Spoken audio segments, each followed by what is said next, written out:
Hi, we're Group 134, and our project for Women in STEM is centered on the significance of mentorship for female students. I'm Lucas Speaker. I'm William Blair.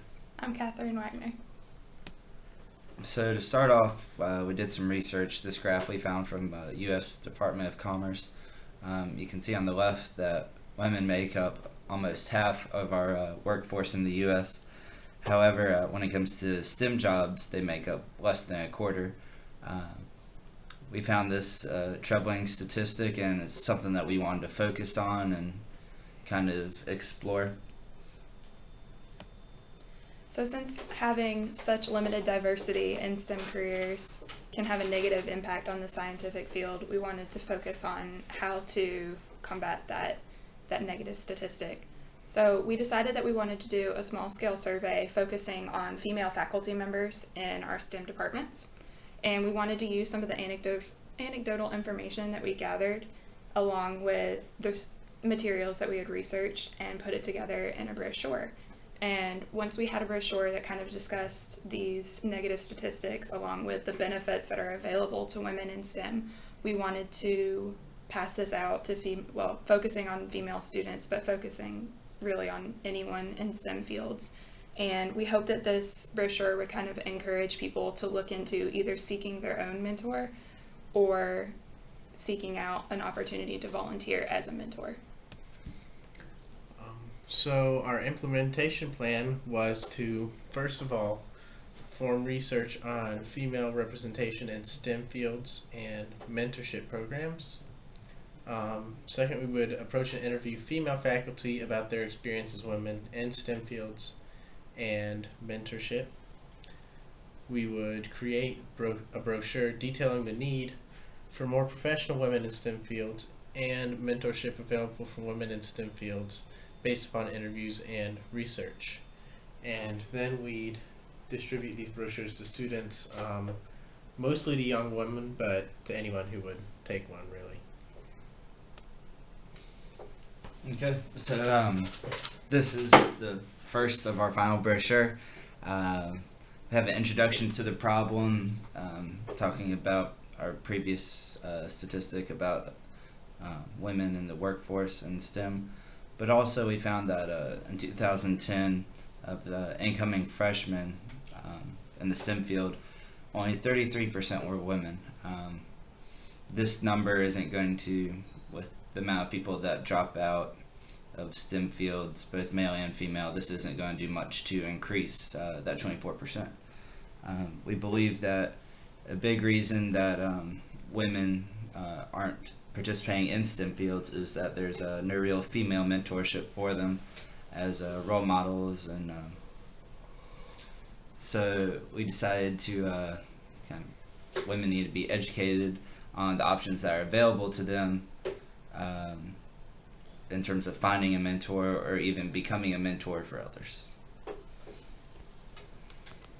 So, in the body of our brochure, we tried to break it up into several sections, kind of introducing the fact that we were interviewing some female faculty and kind of what we wanted to interview them about. Some of the questions that we had related to just their motivation for getting into the STEM career, their opinions and their experiences once they, started their education in STEM and starting their career in STEM, how they felt that being a female impacted the experience, and the importance of mentorship to them. So, all three women felt that they were definitely supported in seeking out STEM, especially by their teachers who taught science or mathematics.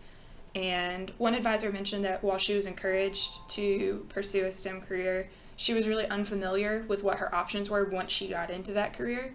And she felt that if someone had discussed that earlier, it would have given her a lot more clear of a track. So we also talked to them about mentorship in college. And while none of the women that we interviewed had a female mentor while they were studying in college, they definitely said that in their position as advisors now, they can see the importance of having a female mentor, and that for some young women, it's extremely important to have a young woman as a mentor, or a female advisor, and that is just, it allows for them to be more comfortable and to utilize their mentor a lot more. So we wanted to end the brochure with kind of some suggestions for anyone who might be reading it. We included some websites and some different organizations that really focus on mentorship for women.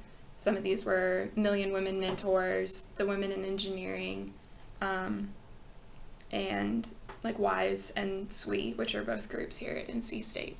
So we hope that people who are able to look at this brochure could really kind of take our suggestion and look more into these. So the impact we had on the community was that we informed others about the disparity of females in STEM fields. Like we said, about the alarming statistic where only a quarter of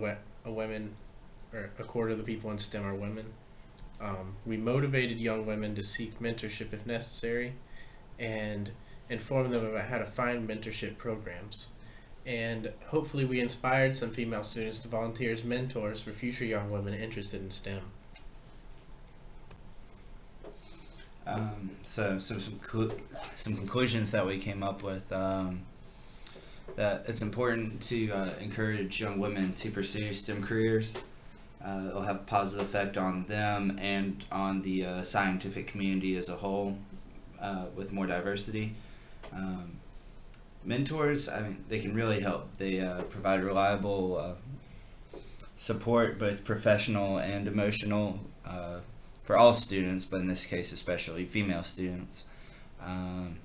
Some young women are going to benefit from having a female mentor to have as a role model, or someone to follow suit, someone to show that you can balance family and a scientific job at the same time, to fight those preconceived gender notions.